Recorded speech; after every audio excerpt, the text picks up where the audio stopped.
Dahulu kala, hiduplah seorang pemuda bernama Galoran. Orang tuanya adalah orang yang terpandang dan disegani di desa. Namun, Galoran suka foya-foya dan bermalas-malasan, menghamburkan harta kedua orang tuanya hingga mereka tiada. Maka, habislah harta bendanya. Seorang wanita kaya raya menjadikannya suami. Wanita itu memiliki seorang anak perempuan yang rajin dan pandai menenun bernama Jambean. Jambean yang rajin bekerja itu sering menasehati ayah tirinya agar tidak bermalas-malasan saja. Nasihat itu justru membuat Galoran muka. Beraninya dia menasehati orang tua. Patutkah itu? Galoran marah. Ibu Jambean berusaha membela Jambean. Tetapi apa daya? Sekarang engkau harus memilih. Aku atau anakmu, ancam Galoran. Hati ibu Jambean sangat sedih mendengar perkataan Galoran. Dia menangis siang malam karena bingung. Suatu hari dia memanggil anaknya. Jambean anakku, kemarilah nak, serunya lirih. Jambean langsung menghampiri ibunya yang tengah bersedih. Mengapa emak bersedih saja? Tanyanya dengan iba. Maka diceritakanlah rencana Galoran yang berniat mengusir Jambean dari rumah. Dengan sedih, Jambean pun berkata, "Sudahlah, Mak, jangan bersedih, biar aku yang mengalah. Yang benar nanti akhirnya akan bahagia, Mak," kata Jambean meyakinkan ibunya. "Aku akan pergi melewati jalan ke Bandungan." Dengan sesak tangis sang ibu mengangguk. Di malam yang gelap dan hujan lebat itu, Jambean pergi meninggalkan rumah. Tak berapa lama kemudian, ibu Jambean yang tak kuasa menahan kesedihannya berusaha mencari, tapi tak bisa menemukannya. Ibu Jambean tak bisa menemukan anaknya karena secara ajaib Jambean telah berubah menjadi seekor siput, atau dalam bahasa Jawa, keong. Di desa Dadapan hiduplah dua bersaudara, bernama Nyai Sambika dan Nyai Sembagil. Mereka hidup miskin dan bekerja mengumpulkan kayu bakar dan daun talas.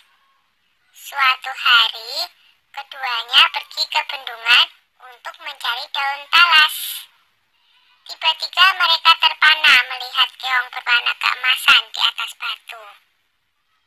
"Alangkah indahnya keong ini," seru Nyai Sambika. "Lihatlah, kulitnya indah berwarna keemasan. Aku ingin memeliharanya," katanya lagi. "Iya, sangat indah. Kita bawa pulang saja dia," saut Nyai Sembagil. Maka dipunguտնyalah keong tersebut untuk dibawa pulang. Mereka meletakkannya di dalam tempayan tanah liat di dapur rumah. Semenjak itu, kehidupan mereka berubah. Terutama setiap pulang dari bekerja, di dapur selalu tersedia lauk dan rumah berubah menjadi rapi dan bersih. Nyai Sambika dan Nyai Sembagil merasa heran dengan keadaan itu. Mereka berencana untuk mencari tahu siapakah yang melakukan semua itu. Suatu hari, seperti biasa, mereka berangkat kerja. Tetapi sebenarnya mereka hanya berpura-pura pergi. Setelah agak jauh dari rumah, mereka kembali menyelinap ke belakang rumah menuju dapur. Dari dapur terdengar suara seorang sedang memasak. Keduanya sangat terkejut saat melihat seorang gadis cantik keluar dari tempayan tanah liat tempat keong emas peliharaan mereka. "Tentu dia adalah jelmaan dari keong emas itu," bisik Nyai Sembaga. "Ayo kita tangkap sebelum lagi menjadi seekor keong emas, bisik Nyai Sembagil. Dengan mengendap-endap, mereka masuk ke dapur. Lalu ditangkaplah gadis yang sedang memasak itu. Jambean awalnya takut, tetapi akhirnya bisa tenang. "Siapakah kamu, Nak?" desak Nyai Sambika penasaran. "Apakah kamu bidadari?" tanyanya lagi. "Bukan, saya manusia biasa. Saya diusir oleh ayah tiri saya, sehingga saya menjelma menjadi keong," saut Jambean tertunduk. Keduanya terharu mendengar cerita Jambean, apalagi melihat ketekunan gadis itu dalam bekerja dan kebaikan hatinya. Akhirnya, keong emas diangkat sebagai anak. Sejak itu, keong emas membantu keduanya itu dengan menenun. Tenunannya sangat indah dan bagus, sehingga terkenal sampai ke seluruh negeri. Karena hasil tenunannya itu juga, kedua nyai tersebut menjadi bertambah makmur. Tenunan Jambean yang indah itu terkenal sampai ke ibu kota kerajaan. Sang raja muda sangat tertarik dengan tenunan buatan Jambean. Hingga raja memutuskan untuk melihat sendiri proses pembuatannya dan pergi meninggalkan kerajaan dengan menyamar sebagai saudagar kain.